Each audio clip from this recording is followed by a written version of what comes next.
Okay, everyone, welcome to episode 608 of Blind Magic in Alice Springs. And it's a big welcome for the first time this year to a man who occasionally we call Kiwi Chris. So, g'day, mate, how are you? I'm all right. How was your break, Aussie mate? Muzz. How was your break? My break was great. It was very relaxing. Oh, yes. With, my lovely wife. Spent all day chatting to my kids who are all around the world. This was Christmas Day. Christmas Day and New Year's Day as well, for that matter. So Oh, yes. busy A time. quiet one New Year's Eve. Very quiet, mate. Yes, same here, same here. Bed o'clock. As you get a little older, you get a lot wiser, I think.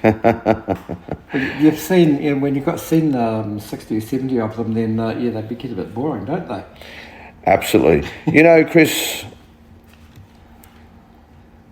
in a lot of ways, man has done a lot of damage to Mother Earth, but, you know, man's ingenuity in adaptation to all sorts of circumstances almost surpasses the negatives, in my view. I'm a big believer in mankind. I'm a big believer in the intelligentsia of mankind, the ingenuity, the creativity, and indeed the innovation. And already in 2024, we've heard of some absolutely amazing adaptations that could very well produce some incredible results for mankind here on Earth.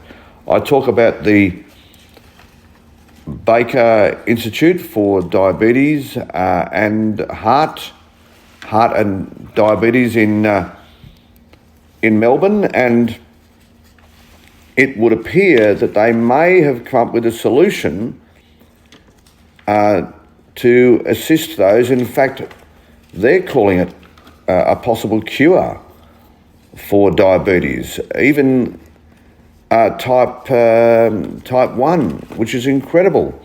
Apparently, they're utilising medication that has been used in the past to nullify some forms of cancer, but they have found that it, as they put it, rewires the way in which insulin is introduced to the body and around the body. And it really has been heralded as a huge breakthrough, Chris. I don't know whether you've heard this.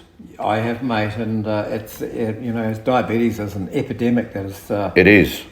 come to the fore the last few years. So anything that as a cure, or seen as a cure, or even minimising the effects, is an absolute exciting breakthrough. Yes, I heard one of the professors talking of this yesterday, and he seemed very confident. And normally when these sorts of announcements come out, they're very, very guarded in their words, and they're, as I say, they're wordsmithing around the possible future of this breakthrough. But he took the lid off somewhat when talking of the possibilities, and seemed quietly confident that we may very well see the fruits of this technology in approximately 5 years, which would be incredible for all sorts of people who are currently suffering with type 2 and maybe merging into type 1. And so this is just wonderful news, absolutely wonderful news. And you were reading this morning about a different type of fuel, that aviation fuel, I think, that those in the know have come up with, Chris? That's correct. Turning human waste into biokerosene is an exciting move. There's no shortage of product and raw material.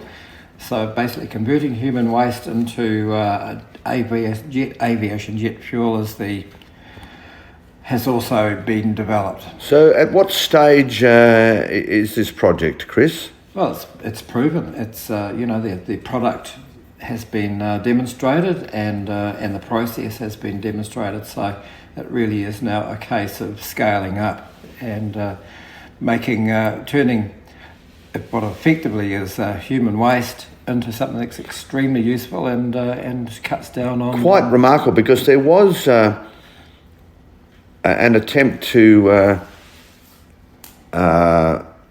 adapt sewage into drinking water there, maybe 3 or 4 years back. I'm not sure that caught on just quietly, not because they couldn't do it, but because the public gave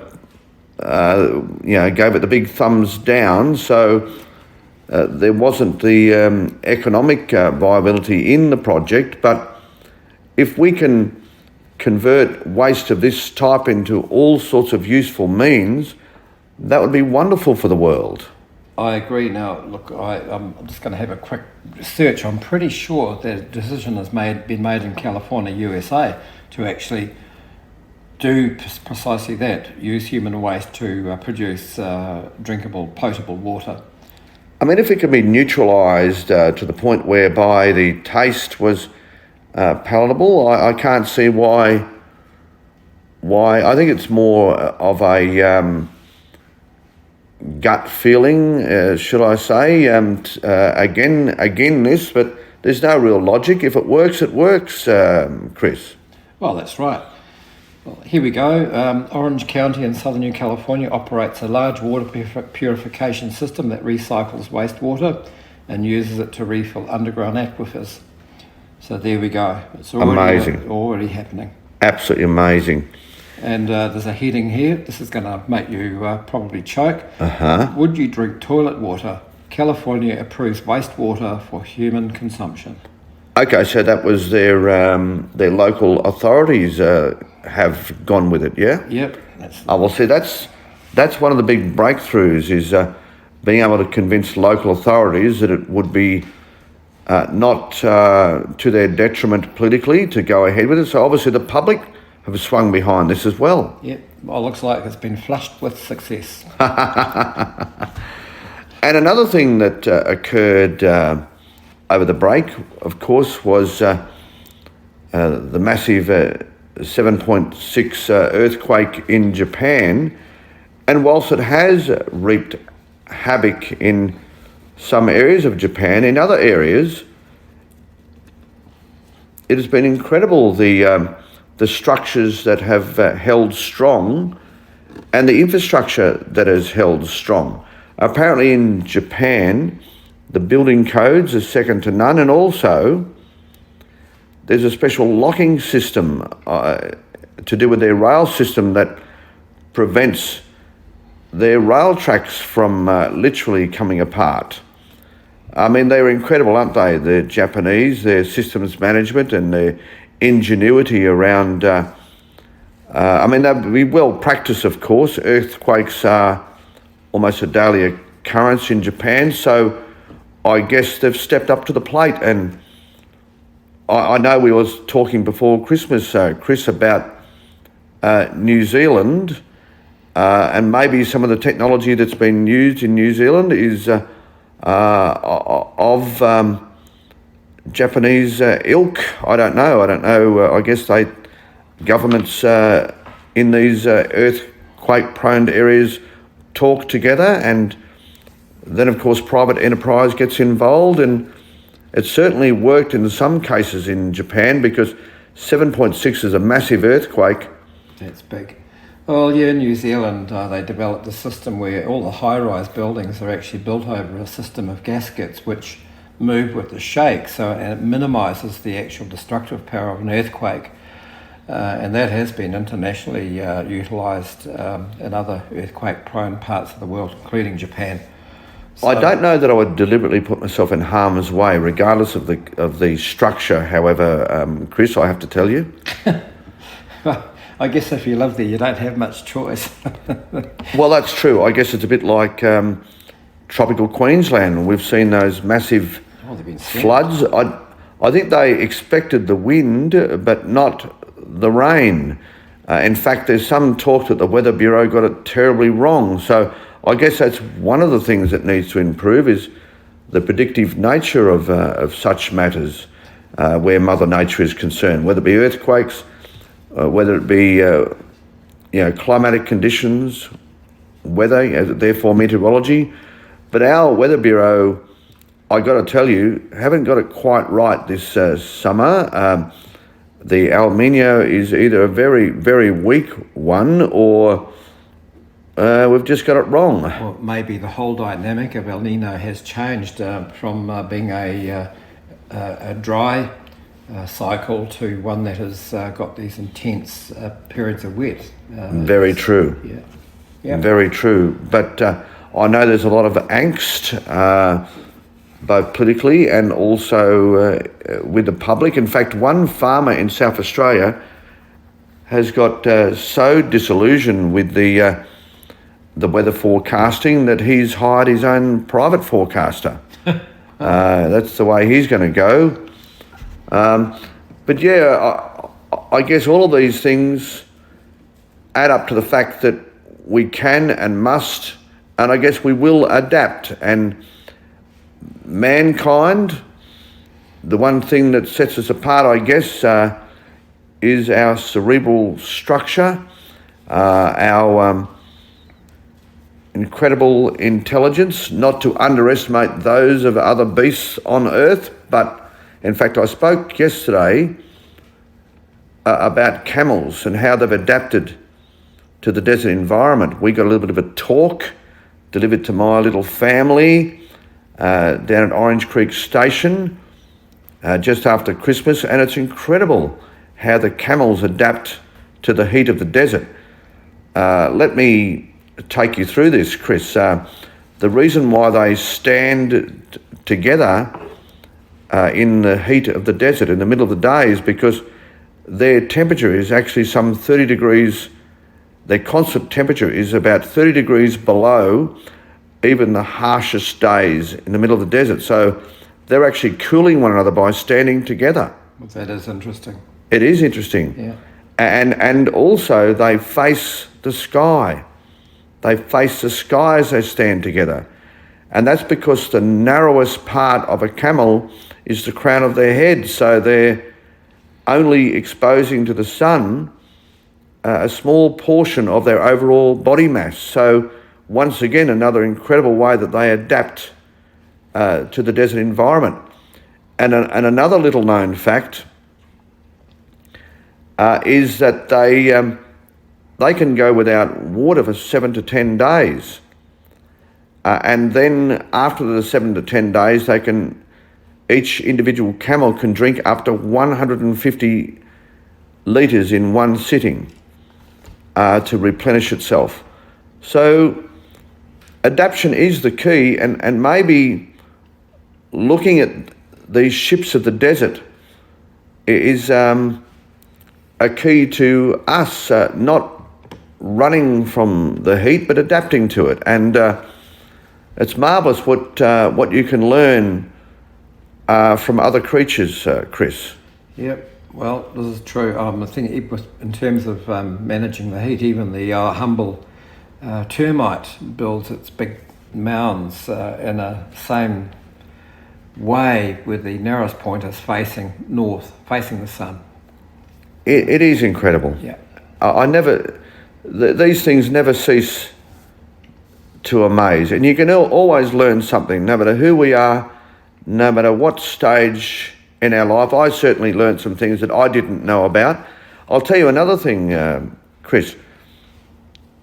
The natural predator of camels could be dingoes, but because camels can kick forwards, backwards, or even sidewards with equal power, a dingo would have to hunt down the camel in packs to be successful.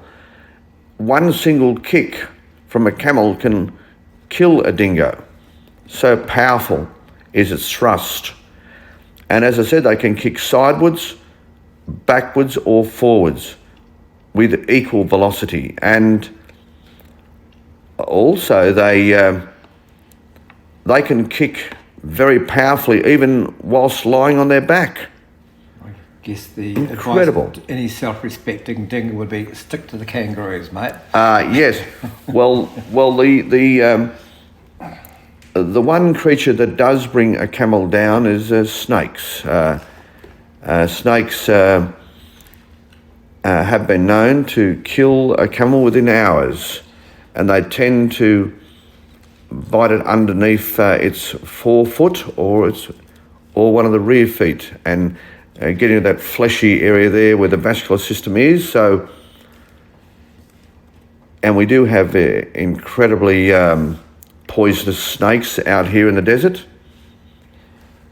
I'm not a big fan of snakes, I've got to tell you, Chris. Not a big fan. No? No. It's the one thing that I am They're part of dreadfully Australia's- scared of. Part of Australia's heritage, mate. I And know, let's face I it, know. The whole world laughed the other day with Australia when a brown snake invaded the tennis and they had to call in a snake catcher before they could resume the match. Yeah, well, my little grandson, he's only 3 years of age, and he's very keen to go to the reptile park and actually nurse a snake. Let me assure you, Grandpa will be very happy to take him anywhere and everywhere, but not doing that, I can assure you. Not to the snake house. No, he can have that to himself. Well, My son, his girlfriend has a pet lizard in the kitchen. I haven't taken Sainta over for that reason. I'm not sure that little Sainta and the lizard would get on. Could be interesting. it could be interesting. Yes, it would be. That would be. Well, you're not going to put it to the test, though, are you? No. So, Chris, I guess the upshot of all of this is 2024 has got off to a flying start. We may have found a cure to diabetes, and earthquake, the revolution in earthquake management has gone up a notch, and a new fuel has been discovered in the form of human sewage. So we're doing all right already in 2024. I have said constantly that 2024 is going to be an absolute ripper, and I'm sticking to it, and it's got off to a good start. So say all of us. Yeah, all we need to do now is to stop the fighting in many parts of the world. Stop the fighting. Put down your arms, and let's actually start getting on. Yeah, let's work together rather than go the other way. Doesn't make sense, does it? Absolutely. This has been episode 608, a Blind Magic Communications production.